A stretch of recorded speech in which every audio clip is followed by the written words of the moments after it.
Ladies, gentlemen, boys, girls, not only has it been a solid month since I've uploaded an actual podcast and not kind of an interview that I did with somebody, but wow, I have really neglected my ability to give you guys content consistently, and I apologize for that. I will spare you the long-term explanation for why I'm not doing things, and just say I have an internship, a full-time job, full-time school, and I'm trying to do this on the side and help you guys out and provide quality content whenever possible. That has been lacking, and I apologize. We'll see. There'll be more. Don't worry. Saying that, though, if you guys are interested in any of those interviews that I did with Greg Smith and AHEC, which is the Area Higher Education Center for MSU Denver, CCD, and UCD, let me know. I can do interviews with a bunch of other people. I do a bunch of interviews, I just don't record them. But you let me know, and we'll go from there. Well, we're talking NFL. As you can't see, I'm wearing my black and red, the color rush, amazing jerseys that the 49ers wore last year, and I think are arguably their best jersey. I'm talking NFL this week, and there's been a lot of NFL news considering the season just started, but wow, this season is doing a lot of things I wasn't predicting. A lot of the teams that many people would have predicted that would have make the playoffs are kind of going on this downward trend. A lot of the teams that thought would just kind of be one-trick ponies, like the Ravens, aren't. And there's a lot of offense this year and a lot of really good defense. But there's a huge dichotomy between the good teams and the bad teams. And that's what we're going to kind of go into briefly about talking about good teams and bad teams. We're going to talk about refereeing. This year has been amazingly weird for NFL, and I don't know if it's a good thing or a bad thing, but I'll give you my kind of interpretation of it. So going back to week one, we look at the first game of the season was Packers-Bears. Great matchup, great rivalry. Everybody's like, wow, this game will be fun. Two high-scoring offenses. No. 10-3, Packers beat the Bears. This is a perfect example of how everybody's expectations have kind of been faltered going into this season, and Packers-Bears is one of those things that's like, really? You'd expect the Bears to put up a lot of numbers. Mitchell Trubisky's not performing well at all. In his third year, he has to start performing, otherwise the Bears have to look elsewhere. They're built for a championship run right now. But with Mitchell Trubisky's performances not doing so well, the Bears are kind of faltering, and it's not good for that young team, especially one that just got Khalil Mack last year and built this defense up to be one of the best in the NFL. Saying that, a few other things, the Browns got knocked out in week one. They got knocked out 43-13 by the Titans. Marcus Mariota and Ryan Tannehill are the two quarterbacks for the Titans, and Baker Mayfield was not doing well under the pressure that was put on him, under the expectations, I should say. It's kind of sad to see the Browns kind of do that, but the time of recording, it's Monday of the week that they're playing Monday Night Football, so this is the only game we've seen from them. Hopefully they rebound, but the Browns are one of those teams that everybody's like, they're so talented, they could go 14-2. This team's so talented, they can make the playoffs easily. They're AFC Championship favorites. I mean, when we kind of looked at this, you see the Browns, and they're not doing fantastically, and that's kind of depressing, kind of sad. We'll see where it goes from there, though. Another one thing that I noticed was the Chiefs, as dominant as their two victories have been, 42-26 last week against the Jaguars. We'll talk about Gardner Minshew in a second. The Chiefs, wow, they don't look that dominant. I know they lost Tyreek Hill. I know they still have Travis Kelce, McCole Hardman, Demarcus Robinson. I know they still have a bunch of talented players, Sammy Watkins being one of them, on their team, but they don't look as dominant as last year. And I say that from a football perspective, not as a fan, because if you read the stats as a fan, you're like, what are you talking about? This Patrick Mahomes threw for 4 touchdowns in a quarter this week. I understand that. But, he's not exactly playing the best teams, granted. And also, it's kind of inflated. These numbers aren't exactly sustainable. I mean, they were last year for him. I don't think they are this year. I could be totally wrong when I say this, but I think Patrick Mahomes is going to take a minor decline. One of the amazingly surprising things is Lamar Jackson, his development as a passer. I'm not going to be one of those knee-jerk reaction guys and say, wow, he's not a running back anymore. I don't think he was a running back to start with. He's an athletic quarterback, and there's a big, big difference. The one thing is, there's been kind of a shift in the first 2 weeks. In the first week, he dominated, threw for 5 TDs in the first game of the season against the Dolphins, and the Dolphins suck. We'll talk about it. But the Ravens have really, really shown that Lamar Jackson has the ability to go out and throw as a quarterback and be dominant as a runner. In week 2, he had 256 yards and 120-ish on the ground. My one concern is the second half of week 2, he kind of reverted back to being a runner, and it's not like his team was kind of like fleeting to lose. I mean, just watching this kid play, he's really, really talented, and he can be a really good thrower. If you ever watch him throw, he has this motion where it's kind of like an effortless throw. It reminds me a lot of this kind of Aaron Rodgers-esque motion, and it's a very, very good thing to say. But do I think he's Aaron Rodgers? No. But he has this kind of effortless throwing motion that he kind of hits Marquise Hollywood Brown downfield quite consistently, and it looks really, really, really good. But we just hope that he can sustain his ability to throw the ball and not become a sole one-trick pony and just run. So far, it looks really, really good, though. Andrew Luck, it sucks seeing Andrew Luck go. It sucks seeing him retire. However, it makes sense. He had to do rehab a few times. He was injured for a lot of his career. And unfortunately, for a player that's injured so consistently, it takes a mental toll. Just look at Rob Gronkowski. He was injured so much. He had an interview with, I think, CBS reporter a few days back talking about, I had like 20 concussions, 5 blackout ones. He had 9 surgeries. It makes a lot of sense for these players to not want to go through that again.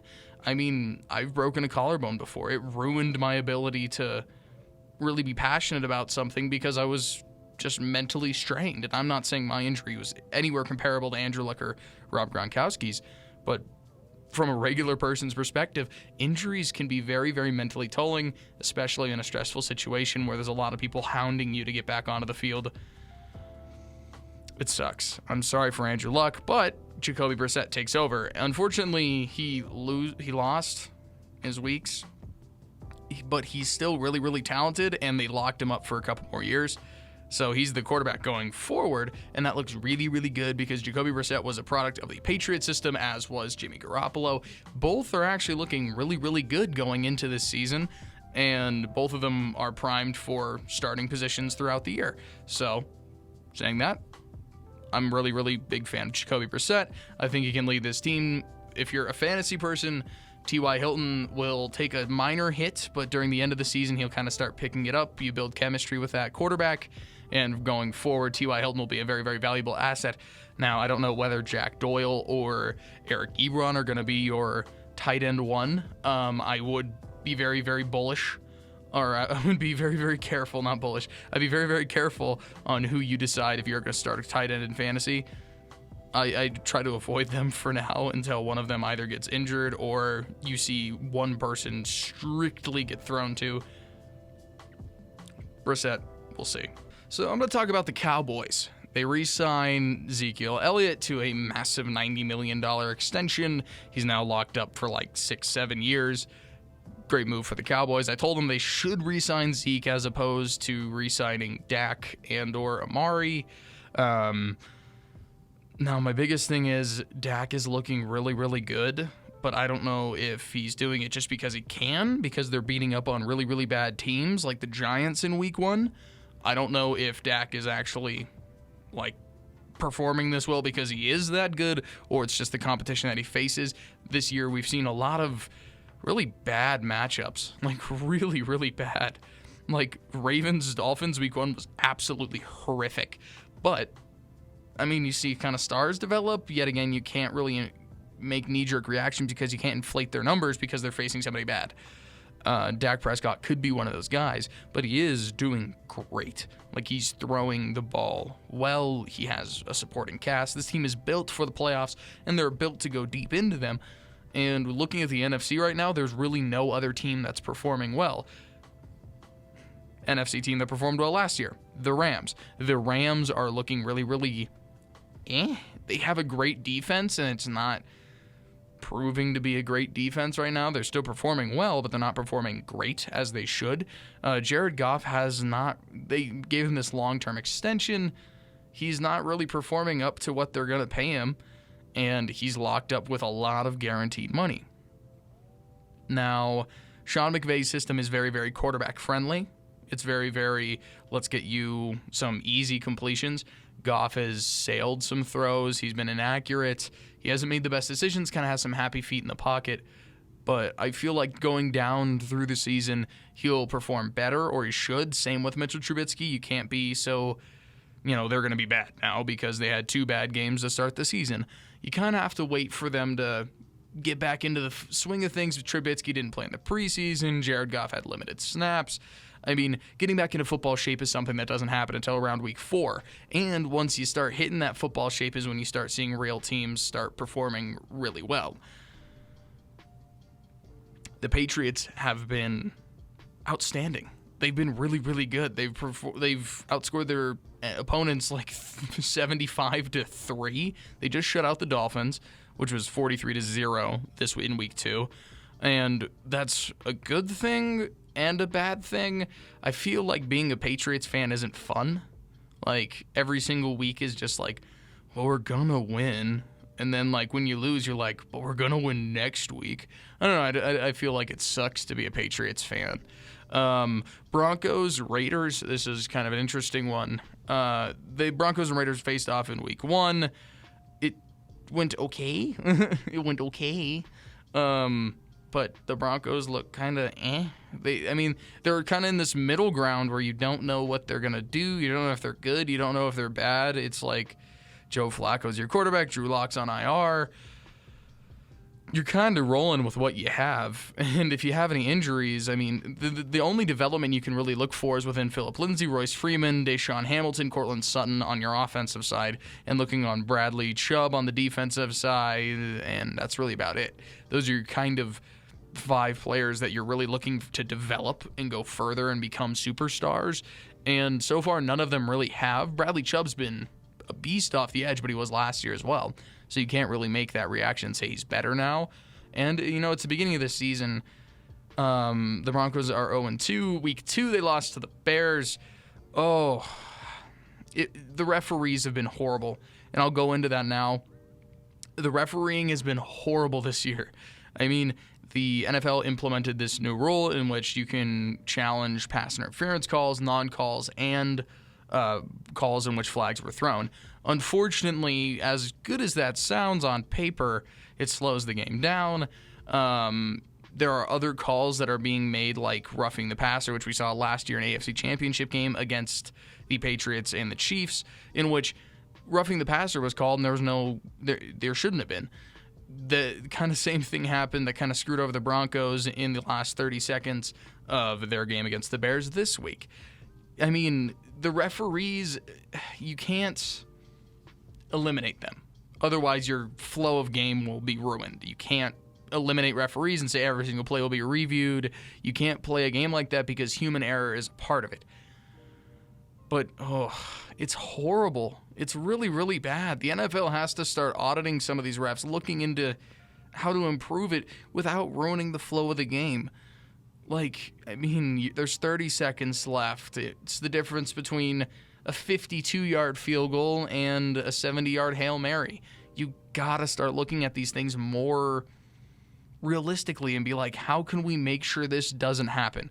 A ref deciding the game is not a proper way to play, and it's not fun for fans, nor is it fun for players or referees. Everybody loses when the refs make the decision, and your argument's going to be, well, the referees shouldn't have to make the decision. If you're going to win a game, win it by 20. And that's just not how things work. This is a huge, huge game for the Broncos and the Bears because it kind of gives you this perspective on who's better.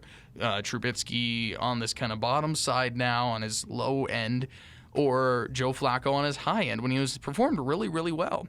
And you can't tell that now because the game swung in the Bears' way because of a flag. It sucks. It really, really does. I don't have an answer for how to fix it, but at the same time, there needs to be one. Well, that's kind of been my return to NFL. I'll do some more stuff in MLB once the postseason rolls around, and I'll start previewing some of these MLB teams. Granted, everything that I say now is a hope, a promise. I do a lot of stuff, and I'm really, really stressed, and I want to make sure I get content out to you guys consistently. Unfortunately, it's not a promise. It's a hope, a prayer. But when the MLB postseason rolls around, I'll start previewing teams and looking at their lineups. I think that's a little bit better. Give you some more in-depth looks at things. This is kind of a brief overview, my kind of takeaways from the first 2 weeks. When I go into the MLB, I'll do some stuff on that. I'll hopefully do another NFL video in the next couple of weeks. Let me know in the comments down below if you want to see some fantasy previews, because I can do some fantasy stuff. I can kind of preview some of the teams that I've put together, and I can put some stuff out there for you guys. You let me know what you guys want to see. Granted, with everything, it may or may not get out there. I hope everything goes well for you guys. I hope your teams win by 50 this week without the refs hurting you guys. Please like, comment, subscribe. You know the generic YouTube stuff. Let me know. Enjoy yourselves.